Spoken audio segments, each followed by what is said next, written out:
Guys welcome to Differential Academy. So आज हम लोग डिस्कस करने वाले हैं गेट और ईएस के क्वेश्चंस। ठीक है, जो गेट में आ चुके हैं वो क्वेश्चंस हम डिस्कस करने वाले हैं आपके। देखो, इसके अंदर हमने 3 वीडियोस ऑलरेडी डिस्कस कर चुके हैं, जो कि एक रैंक पे थी, एक आइगन वैल्यू पे थी और एक लीनियर इंडिपेंडेंस के कॉन्सेप्ट पे थी। एक वीडियो और अभी इक्वेशंस पे आनी बाकी है, वो और डिस्कस करूंगी। देन आफ्टर दैट और गेट के क्वेश्चंस आएंगे, लेकिन अभी मैंने जो वीडियोस डिस्कस कर लिए हैं इन 3 के बेसिस पे मैं गेट क्वेश्चंस आपके साथ डिस्कस कर रही हूँ। ठीक है, so let's start with it. आपका फर्स्ट क्वेश्चन आता है, find the rank of this matrix. ठीक है, ये कितने की ऑर्डर की मैट्रिक्स है आपकी देखने में, तो ये आपकी मैट्रिक्स है 3x3 की। अगर ये 3x3 की मैट्रिक्स है और आपके पास ऑप्शन क्या है 1 2 3 4, सो आपके पास एक ऐसा ऑप्शन है जो कि 4 4, आपके पास एक ऐसा ऑप्शन है जो कि वैसे ही वायलेट हो रहा है। वैसे ही वायलेट हो रहा है मतलब क्यों? क्योंकि क्योंकि मैट्रिक्स के ऑर्डर कितने का है, 3 का। ठीक है, और मैंने आपको बताया था स्क्वायर मैट्रिक्स के कॉन्सेप्ट में रैंक जो है वो रैंक हम ऐसे डिनोट करते हैं। मान लो ये ए मैट्रिक्स है, रैंक ऑफ ए जो है वो अब क्या हो सकती है, क्योंकि 0 1 2 3 ये हो सकती है। तो 4 का तो ऑप्शन ही नहीं आता था, तो गया, यानी मेरे पास ऑप्शन आते हैं 1 2 3। और 0 भी नहीं हो सकती क्योंकि इसमें एक ऐसा नॉन जीरो एलिमेंट है जो कि उसको 0 होने से बचा लेगा। ठीक है, तो एटलीस्ट 1 तो बनेगी बनेगी, तो ये भी नहीं है। तो आपके पास ये 3 ऑप्शन आते हैं। अब इसके लिए आपको क्या करना है, इसको हम स्टैंडर्ड फॉर्म में सॉल्व करने की कोशिश करते हैं। स्टैंडर्ड फॉर्म में हम सॉल्व कैसे करते हैं, देखो हम उसको करेंगे ऑगमेंटेड एक्लन फॉर्म में सॉल्व। एक्लन फॉर्म में इन द सेंस ये आपके पास आ जाती है। मैंने आपको पहले भी बताया था कि हम क्या करते हैं, हम इस एलिमेंट को और इस एलिमेंट को 0 बनाएंगे फर्स्ट एलिमेंट की मदद से, एंड देन हम ये वाला एलिमेंट को 0 बनाएंगे R2 की मदद से। So we will do that only. लेकिन ये हमारे लिए आसान काम कब बनता है, जब बनता है जब हम इन यहाँ पे मेरे पास 1 हो, तो मैं क्या करती हूँ, 1 मेरे को दिख रहा है कहाँ, R2 में। मैं R2 और R1 को स्विच कर देती हूँ ताकि मेरी कैलकुलेशंस और इजी हो जाए। होने को आप वैसे भी कर सकते थे, ऐसा कोई इशू नहीं है।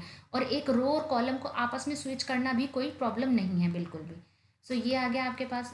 ठीक है, अब आप क्या करेंगे, अब आप ऑपरेशन लगाएंगे। R2 गोज टू, अगर मैं इसको सॉल्व करती हूँ तो it is R2 goes to R2 minus 4 times of R1 first operation, and R3 goes to R3 plus 7 times of।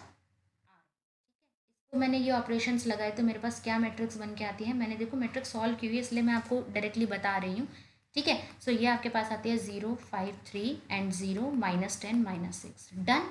Then अब मुझे इसको 0 बनाना है with respect to 5, R3 goes to R3 plus 2 times of R2, because 5 2 10 होता है, तो इस वजह से। ये मेरे पास क्या बन के आ गई, ये मेरे पास बन के आ गई -1 -1 -1 0 5 3 0 0 0। ठीक है, इस एक मैट्रिक्स का पूरा रो 0 हो रहा है। पूरा का पूरा रो 0 होने का मतलब है कि डिटर्मिनेंट ऑफ, मान लो ये मैट्रिक्स हमारी ए मैट्रिक्स चल रही थी अगर, ठीक है, और कभी भी रो ऑपरेशंस लगा के मैट्रिक्स के रैंक पे कोई फर्क नहीं पड़ता, तो डिटर्मिनेंट ऑफ ए मेरा क्या हो जाएगा, 0 हो जाएगा। इसका मतलब रैंक ऑफ ए, ठीक है, rank of A can not be 3, 3 तो नहीं हो सकती। अब आती है बात 1 और 2 पे। मैंने आपको बताया था 2x2 का कोई ऑर्डर का ढूंढ लेते हैं जिसका माइनर का आंसर हमारा क्या आ जाएगा, माइनर का आंसर हमारा नॉन जीरो आ जाए। ये मैंने अगर ये उठा लिया, मान लो 2x2 का, ठीक है, मैंने इसको उठाया। इसका डिटर्मिनेंट मेरे पास क्या आया, -3 एंड माइनस माइनस +5, मेरे पास 2 आ गया। इसका मतलब वो क्या है, नॉन जीरो। और ये कितने का था, 2x2 का था। इसका मतलब रैंक ऑफ दिस मैट्रिक्स, इस मैट्रिक्स की रैंक मेरे पास कितनी आ गई, रैंक आ गई मेरे पास 2। ठीक है, I hope you got this. ठीक है, मेरे पास इसकी रैंक आ जाती है डायरेक्ट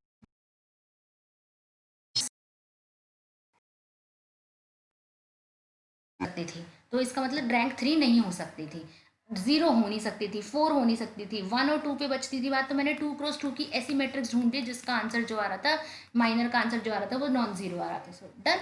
ठीक है, I hope this is clear too. Answer is your option number B. This is GATE 2018 question. ठीक है, 18 में ही ये क्वेश्चन स्ट्राइक हुआ था। उसके बाद आपके पास नेक्स्ट क्वेश्चन आता है। नेक्स्ट क्वेश्चन आता है, फाइंड द डिटर्मिनेंट। आपको ए मैट्रिक्स मैंने दे दी और आपको डिटर्मिनेंट ऑफ ए इनवर्स निकालना है। देखो, डिटर्मिन इनवर्स निकालने का तरीका, पहली बात तो आपके पास ए दिया हुआ है, आपको ए इनवर्स नहीं दिया हुआ। ठीक है, तो ये सबसे बड़ी प्रॉब्लम है। तो आप पहले ए इनवर्स निकालेंगे।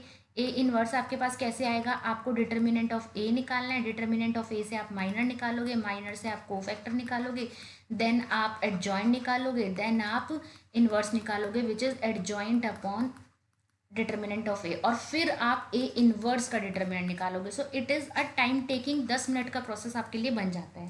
बिकॉज प्रैक्टिस में नहीं हो कोई कैलकुलेशन के, तो वो तो और ज़्यादा टाइम ले लेगा.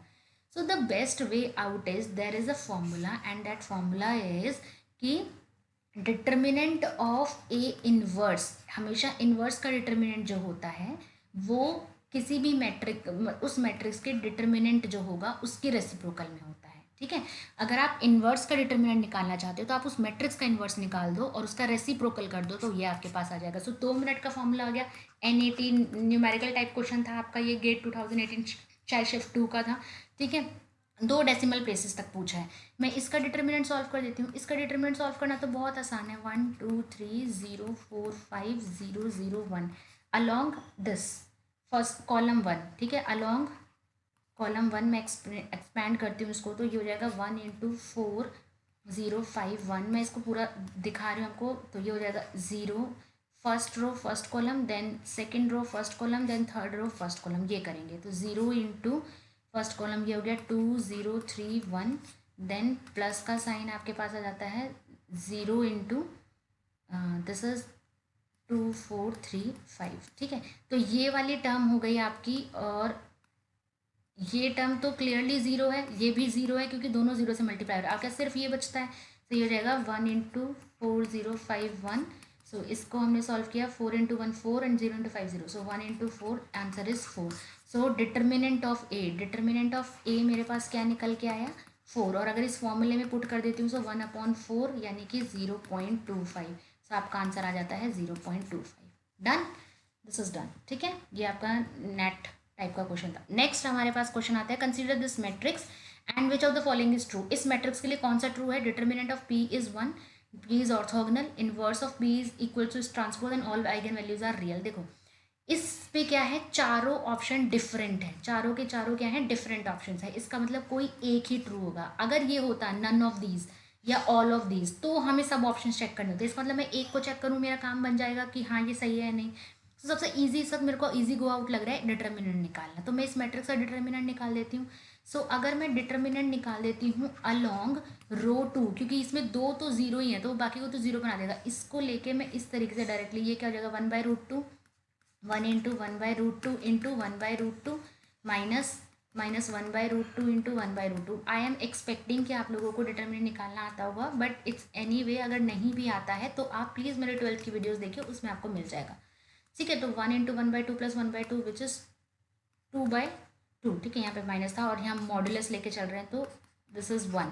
सो डिटर्मिनेंट हमारा क्या आ रहा है, 1 आ रहा है. इसका मतलब answer A option is correct. ठीक है. तो डन.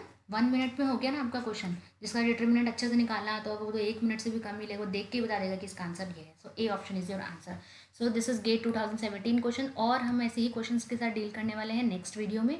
सो टिल देन आप प्रैक्टिस करते रहिए, और जो पुरानी वीडियोज़ हैं उनको डिस्कस करती रहिए, उनको देखिए एक बारी. बाकी लाइक, और यही क्वेश्चंस जो हैं आपके हमारे बीटेक के सिलेबस के टाइम पे भी पूछे जाते हैं. इट्स जस्ट दैट कि गेट में हमें बहुत ही शॉर्ट में सॉल्व करना होता है और बीटेक में हमें बहुत मतलब उसको प्रॉपर एक्सप्लेन करना होता है. So like and share the video, subscribe the channel. All the best. Good luck. Good bye.